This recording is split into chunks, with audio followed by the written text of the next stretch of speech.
सुबह बेहद दर्दनाक हादसा हुआ। म्यांमार और थाईलैंड में भूकंप के जबरदस्त झटके महसूस किए गए। झटके इतने तेज थे कि पूरा म्यांमार और थाईलैंड बुरी तरह से हिल गया। भूकंप की तीव्रता 7.7 थी। हादसे में अब तक 60 के करीब लोगों के मारे जाने की खबर है। म्यांमार की सेना ने देश के मध्य भाग में एक बड़े हिस्से में इमरजेंसी घोषित कर दी है। भूकंप की तस्वीरें दिल दहला देने वाली हैं। म्यांमार में नदी का बना एक पुल ढह गया। बैंकॉक में एक निर्माणाधीन इमारत देखते ही देखते धराशायी हो गई। हादसे में 43 लोग फंसे हुए बताए जा रहे हैं। भूकंप से तबाही मचने के बाद थाईलैंड के प्रधानमंत्री ने बैंकॉक को इमरजेंसी जोन घोषित कर दिया है। बैंकॉक में एहतियातन पहले ट्रेन सर्विस को अस्थायी रूप से बंद किया गया। उसके बाद अब बैंकॉक का इंटरनेशनल एयरपोर्ट भी 2 घंटे के लिए बंद कर दिया गया है। म्यांमार और थाईलैंड पर आए भूकंप पर प्रधानमंत्री नरेंद्र मोदी ने चिंता जताई है। प्रधानमंत्री मोदी ने एक्स पर पोस्ट कर लिखा है कि भारत हर संभव सहायता देने के लिए तैयार है। विदेश मंत्रालय से म्यांमार और थाईलैंड की सरकारों के साथ संपर्क में रहने को भी कहा गया है। साथ ही पीएम ने सभी के सुरक्षित होने की कामना की। थाईलैंड में भारतीय नागरिकों के भारतीय दूतावास ने हेल्पलाइन नंबर भी जारी किया है।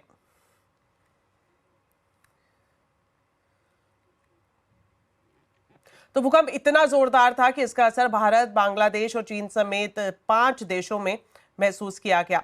मेघालय के ईस्ट गारो हिल्स में 4 की तीव्रता का भूकंप महसूस किया गया।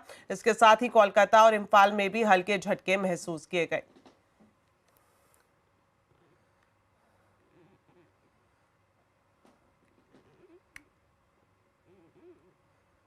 तो इस वक्त बैंकॉक से आनंद राठी वेल्थ के डिप्टी सीईओ फिरोज अजीज हमारे साथ जुड़ गए हैं। फिरोज जी, आप बैंकॉक में मौजूद हैं। हम उम्मीद कर रहे हैं आप पूरी तरह से सुरक्षित हैं वहां पर, और आपसे जानना चाहेंगे कि कितना तेज था ये भूकंप और अभी आपके पास किस तरह के हालात है, कितना नुकसान दिखाई दे रहा है। नमस्कार। आई थिंक जैसे आपने कहा कि काफी भारी भरकम भूकंप था, कि 4-5 देशों में अर्थक्वेक फील हुआ है। तो ऑफ कोर्स बैंकॉक में तो म्यांमार एपिसेंटर कहलाया जा रहा है। तो बैंकॉक में तो काफी ट्रेमर्स भी नहीं कह सकते, बहुत अच्छा खासा भूकंप आया। हम जिस होटल में थे तो पूरे शैंडलियर्स, टेबल, टीवियां हिलने लग गई।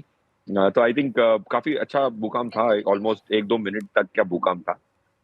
तो सो आई थिंक ये जो बिल्डिंगें दिख रही हैं मेरे पीछे, उसमें जो ऊपर पूल थे, स्विमिंग पूल थे, वहां से सब पानी गिरने लग गया। तो काफी स्विंग्स थी बड़ी इमारतों में, बट ज्यादा डैमेज दिख नहीं रहा है बिकॉज पूरी बिल्डिंग्स मजबूत थी, ये माना जा रहा है।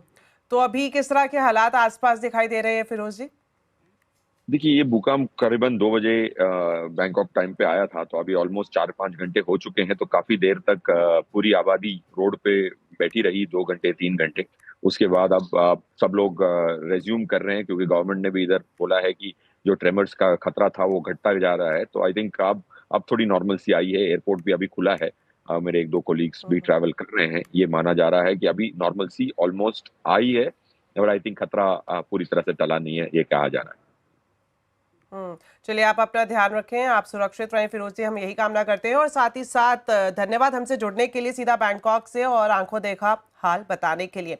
आपको बता दें, म्यांमार और थाईलैंड में आए भयानक भूकंप के झटकों से भारत और खासकर गुजरात के व्यापारी बेहद चिंतित है। व्यापार पर क्या असर होगा भूकंप का, ये बताने के लिए अब मेरे साथ जुड़ रहे हैं संवाददाता केतन जोशी। तो केतन, बताएं आपके पास क्या जानकारी है, खासतौर पर आप अहमदाबाद में मौजूद हैं और गुजरात से बड़े पैमाने पर थाईलैंड और म्यांमार में एक्सपोर्ट किया जाता है।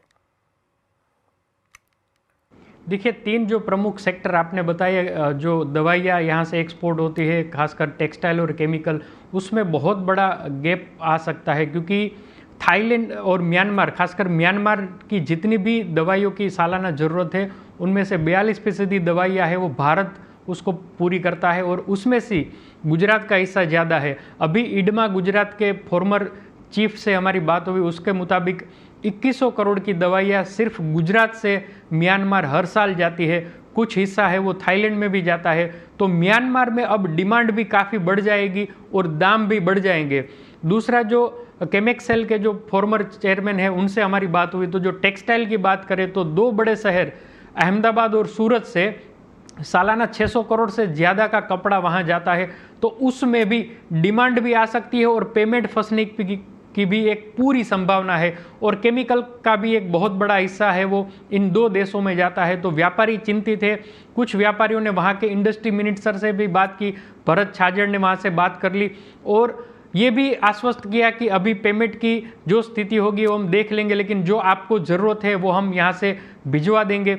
दवाइयों की खास ज़रूरत रहेगी तो गुजरात के व्यापारी, खासकर जो फार्मास्यूटिकल यूनिट के जो ओनर है, उन्होंने भी ये विश्वास दिलाया है कि जितना भी दवाइयों का जत्था चाहिए वो हम देंगे।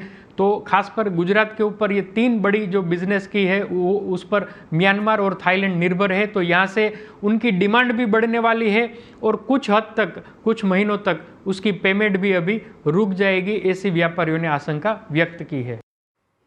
शुक्रिया केतन इस पूरी जानकारी के लिए। चलिए बढ़ते हैं आगे और बात करते हैं कैबिनेट की बैठक की, जिसमें पीएलआई स्कीम को लेकर बड़ा फैसला हुआ है। साथ ही केंद्रीय कर्मचारियों के महंगाई भत्ते में भी इजाफा किया गया है।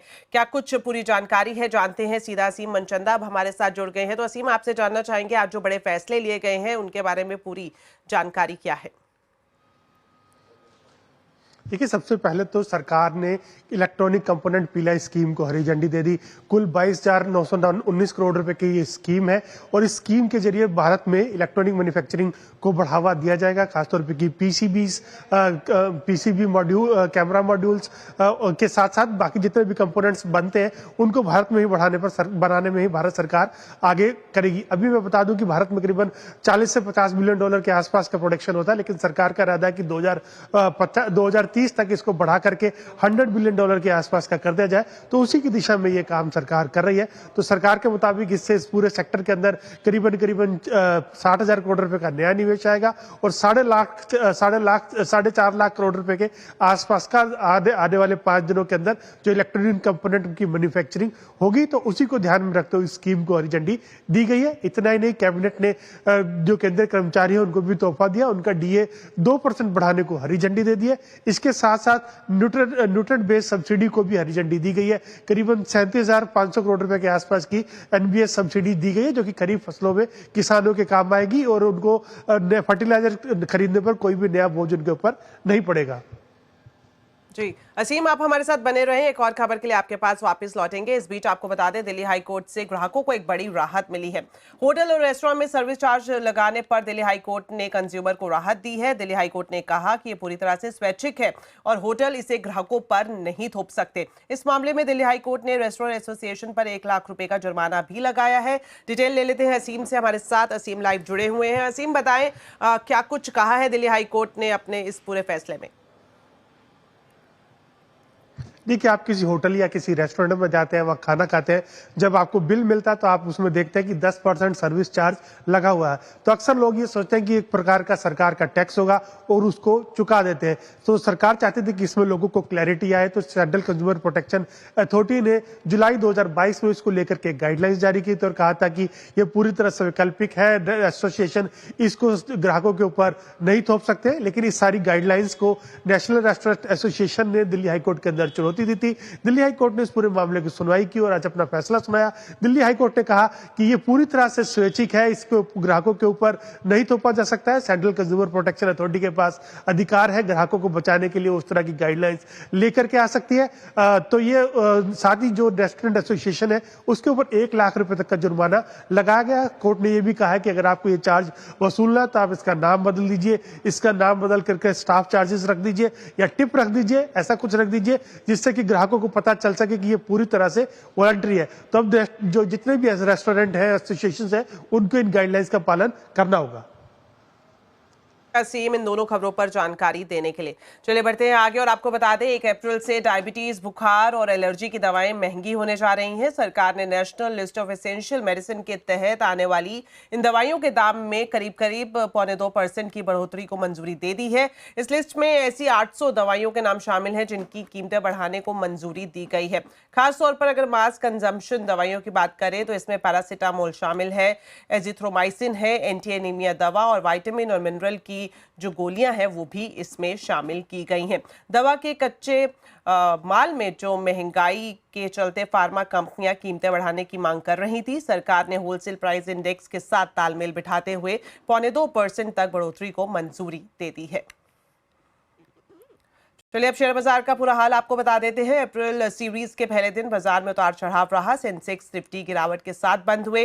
निफ्टी 73 पॉइंट गिरा, वहीं सेंसेक्स 192 पॉइंट फिसलकर बंद हुआ। Mid cap small cap index ऊपरी सर से फिसलकर बंद हुए। एफएमसीजी को छोड़ बीएसई के सभी सेक्टर इंडेक्स में काफी प्रेशर देखने को मिला। डिटेल लेते हैं कंचन नौटियाल से। तो कंचन, बताएं आज किन सेक्टर में मंदी और कहां तेजी दिखाई दी?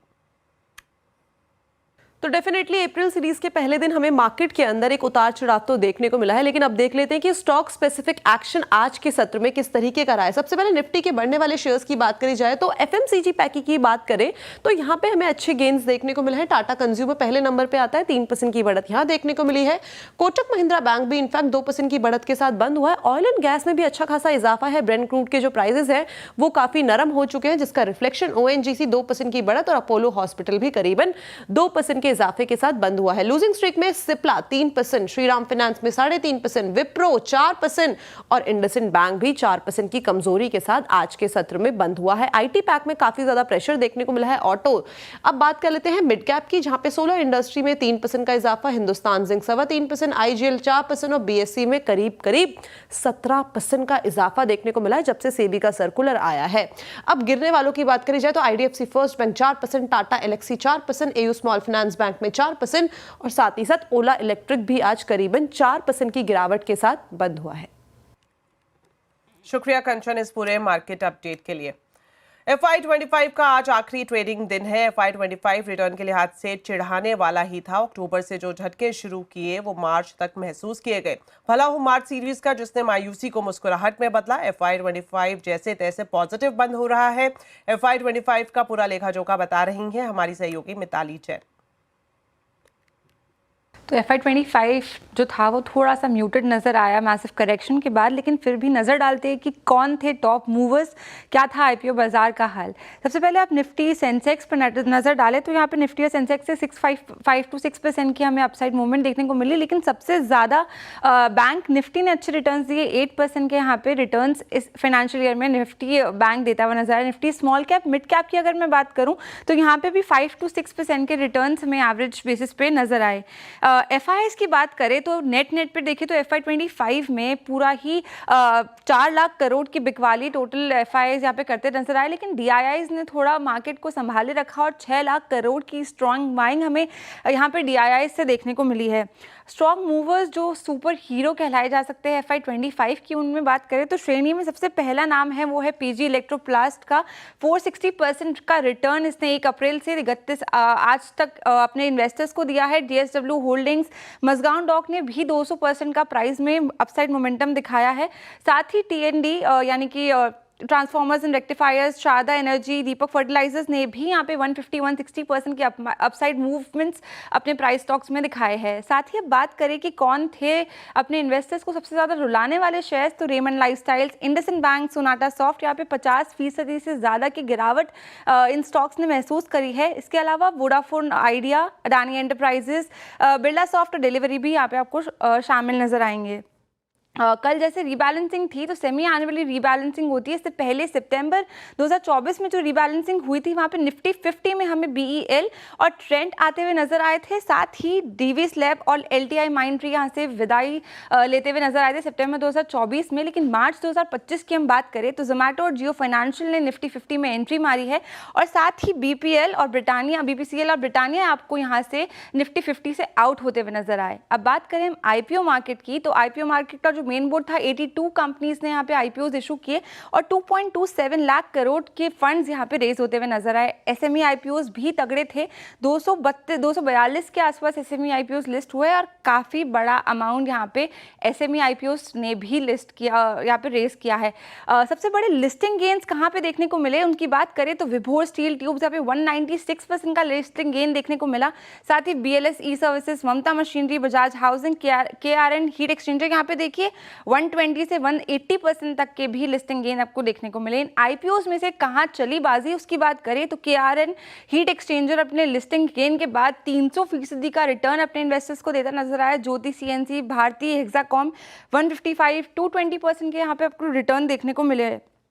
अब बजाज हाउसिंग और ओरिएंट टेक भी यहाँ पे लिस्ट में आपको शामिल नज़र आया है प्रीमियर एनर्जी के साथ। लेकिन 5-6 स्टॉक्स ऐसे भी है जहाँ बड़े बड़े हमें डाउनसाइड मूवमेंट इनके प्राइस ट्रेंड्स में नज़र आए, जिसमें popular vehicles, Godavari bio refineries, करारो India, western carriers शामिल है। यहाँ पे देखिए 50 to 70% के डाउनसाइड प्राइस मूवमेंट्स देखने को मिले। तो ये था FY25 का पूरा लेखा जोखा।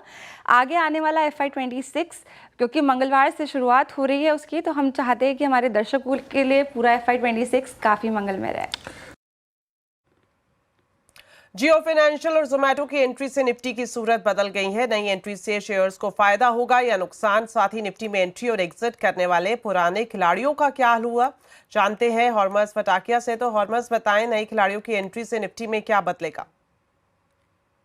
निफ्टी की सूरत तो बदली है जैसे आपने कहा, और आज जियो फाइनेंशियल और जोमेटो दोनों की एंट्री हुई है निफ्टी में। तो पहले उन्हीं की बात कर लेते हैं कि निफ्टी में आने से पहले ये जो हम रिटर्न्स बताने जा रहे हैं, ये इंडेक्स में आने के बाद और इंडेक्स में से जाने के बाद के दरमियान के रिटर्न्स है। और BPCL और ब्रिटानिया आज बाहर हुए हैं निफ्टी से। मगर पहले बात करते हैं निफ्टी के एंट्रेंस की, जो है जियो और जोमेटो। पहले जोमेटो की ही बात कर लेते हैं कि निफ्टी में आने से पहले जो है स्टॉक का किस तरह से मूव था। और पिछले 6 महीनों में अगर हम देखें तो 28% की गिरावट हमें जोमेटो में देखने मिली है। अपने ऊपरी स्तरों से काफ़ी टूटा है स्टॉक, तो वहाँ पर एक जो है नेगेटिव रिएक्शन हमें देखने मिला है। जियो फाइनेंशियल का हाल भी कुछ ज़्यादा अच्छा नहीं है। पिछले 1 महीने में अगर हम देखेंगे तो शायद 11% की तेज़ी आपको दिखे, मगर 6 महीने के रिटर्न्स अगर आप देखें तो 40% की गिरावट हमें वहाँ देखने मिलती है। पिछले साल सितंबर में 2 और स्टॉक्स हुए थे निफ्टी में शामिल, जो ट्रेंड थे और BEL। ट्रेंड की बात हम पहले करते हैं, और उसने निफ्टी में तब एंट्री करी थी जब निफ्टी ने रिकॉर्ड हाई बनाया था। तब से जाकर निफ्टी भी गिरा है, ट्रेंड भी गिरा है। 31% की गिरावट हमें पिछले 6 महीनों में देखने मिली है। BEL PSU शेयरों में जो रिकवरी हुई है BEL का, उसको भी नतीजा देखने मिल रहा है। पिछले 6 महीनों में अगर आप देखें तो 3% की बढ़त हमें देखने मिल रही है, जबकि निफ्टी में शामिल होने के 1 महीने के बाद BEL भी in line with the Nifty 8% गिरा भी था। आप बात करते हैं थोड़ा सा और पीछे अगर हम चले तो श्रीराम फाइनेंस, जो कि आज ही के दिन पिछले साल निफ्टी में शामिल हुआ था और तब से लेकर अच्छे रिटर्न्स दिए हैं श्रीराम फाइनेंस ने। निफ्टी में शामिल होने के 6 महीने के बाद ही 52% के रिटर्न्स श्रीराम फाइनेंस ने दिए थे। सो ये एक अच्छा परफॉर्मर रहा है निफ्टी में शामिल होने के बाद। थोड़ा सा और अगर हम पीछे चले तो निफ्टी में शामिल कुछ और स्टॉक्स भी हुए थे, जिसमें एक LTI माइंट्री था, जिसका सफ़र जो है निफ्टी में बहुत कम रहा। निफ्टी में रहते रहते तो इसका सफ़र थोड़ा, रिटर्न्स अच्छे थे। 6 महीने में 30% के रिटर्न्स देखने मिले थे निफ्टी में शामिल होने के बाद, मगर पिछले साल ही उसकी निफ्टी से विदाई भी हो गई थी, जिसके बारे में हम बात करेंगे कुछ देर में। मगर आगे अगर हम बढ़े तो अडानी एंटरप्राइजेस एक और ऐसा स्टॉक था जो निफ्टी में शामिल हुआ था, दूसरा अडानी ग्रुप स्टॉक जो निफ्टी में है।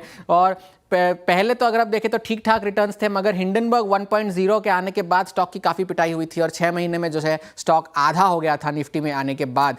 आखिरी स्टॉक जिसकी हम बात करेंगे वो है अपोलो हॉस्पिटल्स। वो मार्च 2022 में निफ्टी का हिस्सा है। पहले 6 महीने में कुछ ज़्यादा अच्छा परफॉर्मेंस नहीं था उसका, मगर आगे चलकर स्टॉक ने काफ़ी अच्छे रिटर्न्स दिए हैं, रिकॉर्ड हाइज भी बनाए हैं। ये तो हुई उन स्टॉक्स की बात जो कि निफ्टी में शामिल हुए थे। अब उनकी बात करते हैं जो निफ्टी से बाहर हुए थे, और पिछले साल ही निफ्टी से बाहर हुआ था डिवीज़ लेबोरेटरीज। काफ़ी वॉलेटाइल मूव्स इसमें देखने मिले थे 6 महीनों में। फिलहाल तो 6% की तेजी है, मगर कोई ज़्यादा ट्रेंड वाले रिटर्न्स यहां देखने नहीं मिले हैं। हम बात कर भी रहे थे LTI माइंट्री की, जब निफ्टी से वो निफ्टी में शामिल होते होते तो उसकी अच्छी रिटर्न्स देखने मिले थे, मगर निफ्टी से बाहर होने के बाद स्टॉक की काफ़ी पिटाई हुई है रिकॉर्ड हाई से। इनफैक्ट आज ही उसको एक डाउनग्रेड भी मिला है, तो वहां पर एक अच्छे रिटर्न्स नहीं आए हैं। मगर कुछ ऐसे स्टॉक्स भी है जिनकी काया पलट गई थी निफ्टी से बाहर होने के बाद। उसमें से एक है UPL।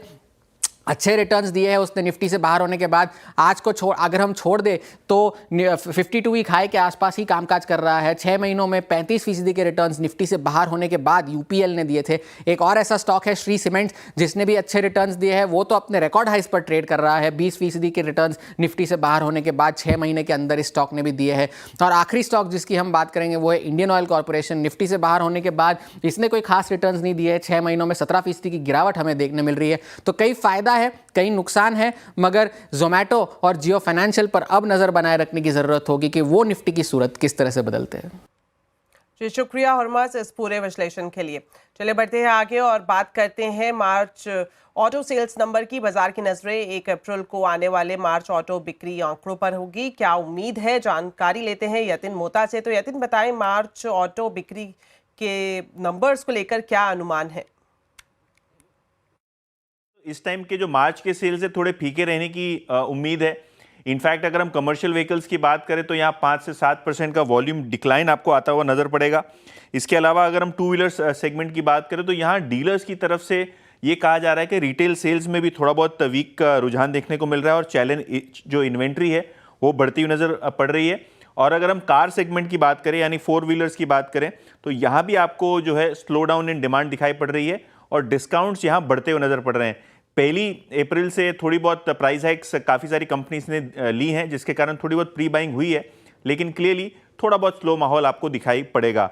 नज़र कर लेते हैं एस्टिमेट्स पे, क्या है एस्टिमेट्स। अशोक लेलैंड और टाटा मोटर्स से शुरू करते हैं जहां आप ओवरऑल सेल्स में गिरावट देखेंगे। इनफैक्ट टाटा मोटर्स की बात करें तो लगभग 1.5% की सेल्स में साल दर साल बेसिस पे गिरावट दिखेगी और अगर हम टाटा मोटर्स की बात करें तो 85,000 यूनिट्स के आसपास की बिक्री का अनुमान है जो लगभग पिछले साल के मुकाबले 8% कम होगी। 4 व्हीलर्स पे आते हैं। मारुति सुजुकी का सेल्स नंबर्स लगभग 7% बढ़त वाला होना चाहिए। 2 लाख यूनिट की बिक्री यहाँ देखने को मिल सकती है। Hyundai की हालांकि जो बिक्री है 12% गिरेगी।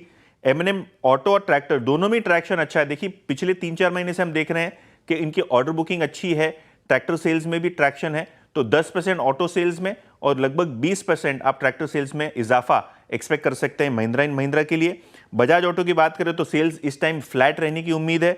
आइशर मोटर्स, रॉयल एनफील्ड की बात करें तो काफ़ी ज़बरदस्त तरीके से यहाँ डिमांड बढ़ती हुई नज़र पड़ रही है। 25% का सेल्स वॉल्यूम ग्रोथ यहाँ देखने को मिल सकता है। हालांकि हीरो मोटोकॉर्प और TVS Motors single digit growth रहेगी।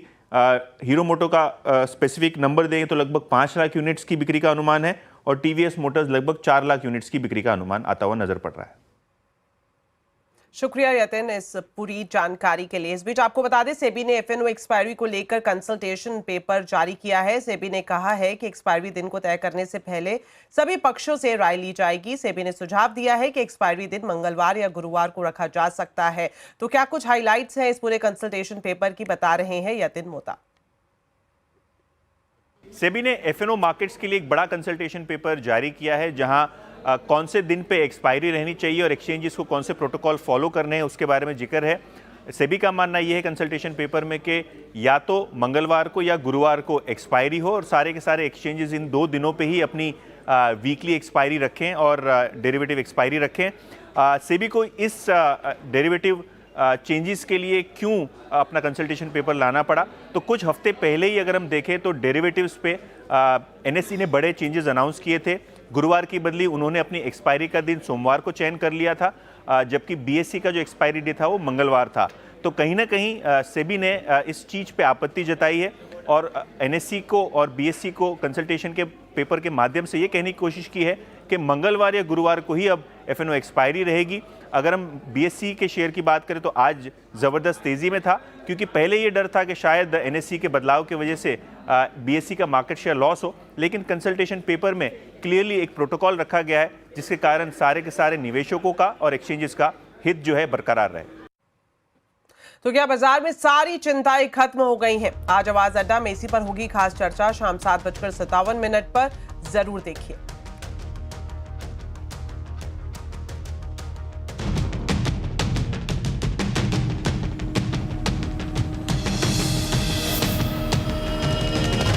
आपका स्वागत है। इस वक्त आपको एक अहम खबर बता दें, 1 मई से एटीएम से पैसा निकालना महंगा हो जाएगा। आरबीआई ने एटीएम से कैश विड्रॉल की फीस में बढ़ोतरी कर दी है।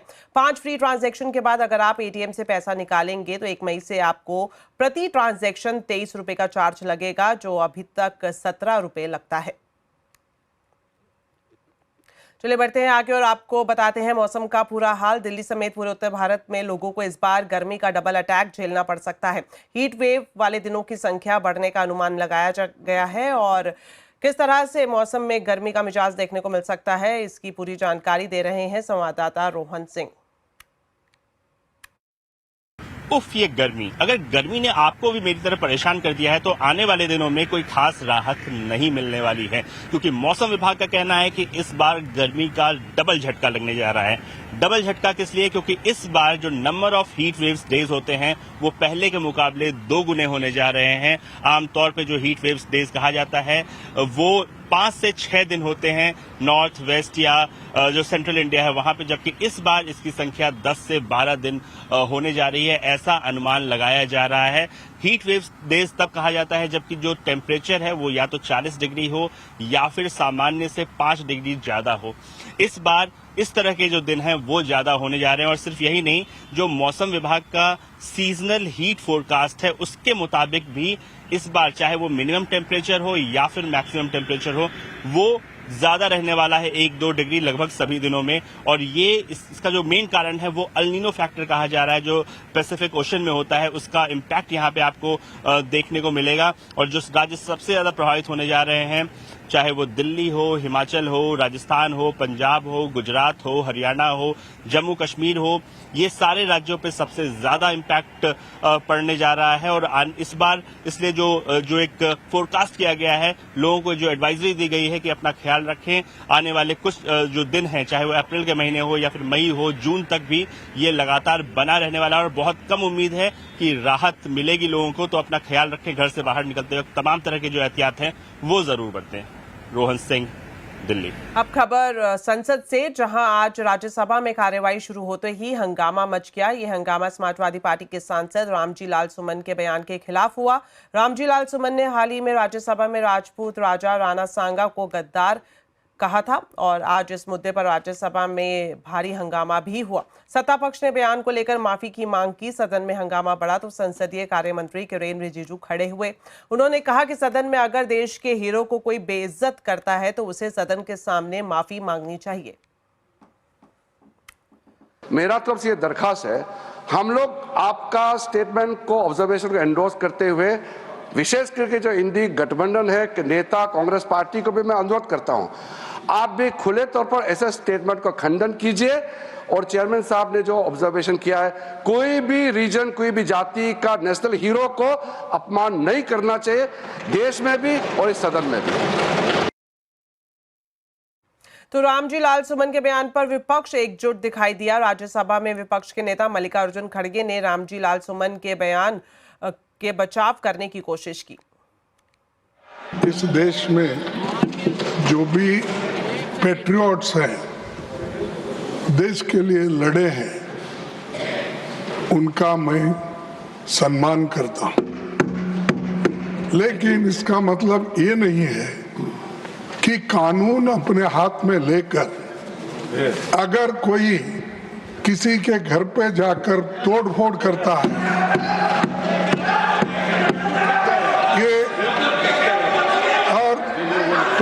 करता है, अगर उसकी संपत्ति को तोड़ता है, ये कभी हम नहीं मानेंगे। इसको मैं खंडन करता हूं। पश्चिम बंगाल की मुख्यमंत्री ममता बनर्जी के लंदन में दिए भाषण को लेकर विवाद गहरा गया है। ममता बनर्जी लंदन के दौरे पर हैं। वहां उन्होंने केलॉग कॉलेज में छात्रों को संबोधित किया। इस दौरान छात्रों ने उनसे भारत को लेकर सवाल पूछा ये गया कि भारत दुनिया की तीसरी बड़ी अर्थव्यवस्था बनने की तरफ है, इस पर आपका क्या कहना है?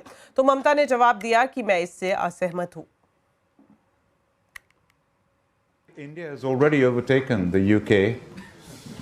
We are now the 6th largest economy. India is the 5th largest economy. Soon it will be the 3rd largest economy in the world. By 2060, I predict it will be the number 1 economy in the world. And who? India as a country. So I will defer that.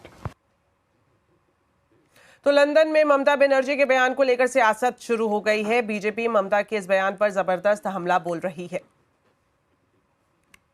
जब कुछ protesters, कुछ लोग सवाल पूछते ममता बनर्जी से RG कर विषय पर, हिंदुओं पर हो रहे अत्याचार पर, जब वो भ्रष्टाचार और अव्यवस्था जो बंगाल में उसके बारे में पूछते हैं तो वो उन्हें पॉलिटिकल बोल देती है। अरे सवाल का जवाब दीजिए।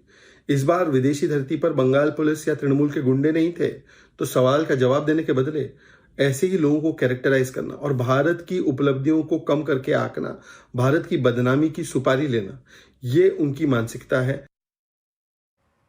चलिए अब आपको बताते हैं आज शाम 6 बजे के स्पेशल प्रोग्राम के बारे में। अप्रैल में कहां निवेश करना फायदेमंद रहेगा, कहां बनेगा बढ़िया रिटर्न, ये सब बताएंगे सेलिब्रिटी एस्ट्रोलॉजर चिराग दारूवाला। तो शाम 5:57 पर जुड़ना मत भूलिए।